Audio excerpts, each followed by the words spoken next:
সুপ্রিয় দর্শক শ্রোতা, আসসালামু আলাইকুম। দেখছেন মিডিয়া আজকে টাইম। জানিয়ে দিব আজকে সর্বশেষ আন্তর্জাতিক খবর। শুরুতেই থাকছে সংবাদ শিরোনাম। ইরানে যুদ্ধ চান না সাবেক মার্কিন সেনারা, বিক্ষোভে গিয়ে আটক ৬০। তারপর জানিয়ে দিব হাঙ্গেরিতে গেলে নেতানিয়াহুকে গ্রেপ্তারের ইঙ্গিত দিলেন হবু প্রধানমন্ত্রী মাজিয়ার। সর্বশেষ থাকছে ট্রাম্পকে দিল বোমা হামলার হুমকি, নতুন কার্ড নিয়ে প্রস্তুত ইরান। এতক্ষণ শুনছিলেন সংবাদ শিরোনাম, এবারে থাকছে সংবাদ বিস্তারিত।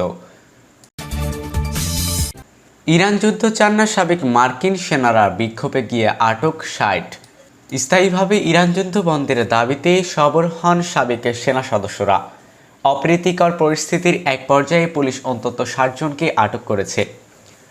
অ্যাবসলিউট ফোর্স নামের একটি সংগঠনের ব্যানারে ওয়াশিংটন ডিসির ক্যানন হাউস অফিস বিল্ডিংয়ের এই বিক্ষোভ আয়োজন করা হয়।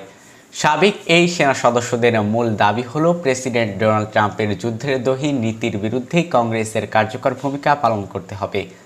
তাদের মতে যুদ্ধ ঠেকানোর ক্ষমতা কংগ্রেসের হাতেই ন্যস্ত। বিক্ষোভে অংশগ্রহণকারী সাবেক সেনারা বর্তমান রাজনৈতিক পরিস্থিতির সমালোচনা করে বলেন, ক্যালিফোর্নিয়ার মতো দূর থেকে এসে সাধারণ মানুষকে বলতে হচ্ছে যে তারা যেন ট্রাম্পের বিরুদ্ধে অবস্থান নেয় এবং নিজেদের সাংবিধানিক দায়িত্ব পালন করেন। অনেকে ইরান যুদ্ধের সময়ের সাথে বর্তমান পরিস্থিতির তুলনা করে বলেন, মধ্যপ্রাচ্যের মার্কিন উপস্থিতিকে বৈধতা দিতে আজ ঠিক সে ধরনের প্রতিশ্রুতি ও অজুহাতই ব্যবহার করা হচ্ছে যা অতীতে যুদ্ধের কারণ হয়েছিল। হাঙ্গেরিতে গেলে নেতানিয়াহুকে গ্রেপ্তারের ইঙ্গিত দিলেন হবু প্রধানমন্ত্রী মাজিয়ার। হাঙ্গেরির হবু প্রধানমন্ত্রী পিটার মাজিয়ার বলেছেন, ক্ষমতায় যাওয়ার পর তিনি আন্তর্জাতিক অপরাধ আদালত থেকে তার দেশের প্রত্যাহারের সিদ্ধান্ত বাতিল করবেন। বিশ্লেষকদের মতে এই অবস্থান ইসরায়েলের প্রধানমন্ত্রী বেনিয়ামিন নেতানিয়াহুর প্রতি মাজিয়ারের দেওয়া পরোক্ষ সতর্কবার্তা। কারণ আইসিসিতে সদস্যপদ থাকার অর্থ হলো ওই আদালত গ্রেপ্তারি পরোয়ানার থাকা যে কোনো ব্যক্তি হাঙ্গেরি প্রবেশ করলে তাকে গ্রেপ্তার করা যাবে। নেতানিয়াহুর ওপর আইসিসির গ্রেপ্তার পরোয়ানা জারি আছে।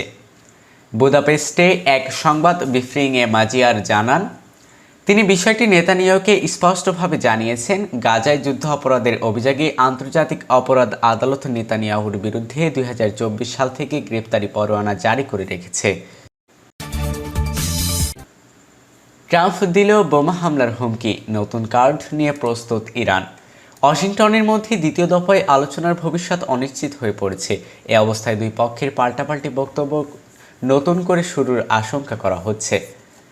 সোমবার ২০ এপ্রিল ব্লুমবার্গ নিউজকে দেওয়া এক সাক্ষাৎকারে মার্কিন প্রেসিডেন্ট ডোনাল্ড ট্রাম্প বলেছেন, তিনি যুদ্ধবিরতির মেয়াদ বুধবার সন্ধ্যা পর্যন্ত নির্ধারণ করেছেন। তিনি আরও বলেন, এই মেয়াদ আরও বাড়ানোর সম্ভাবনা খুবই কম এবং এর পরপরই আবার বোমাবর্ষণ শুরু হতে পারে। তবে তিনি এও বলেন, একটি খারাপ চুক্তির জন্য আমি তাড়াহুড়ো করব না, আমাদের হাতে যথেষ্ট সময় আছে। ট্রাম্পের এই ঘোষণার পর তেহরান অভিযোগ করেছে, অবরোধ আরোপ এবং যুদ্ধবিরতি লঙ্ঘন করে ট্রাম্প আলোচনার টেবিলকে আত্মসমর্পণের টেবিলে পরিণত করতে চান।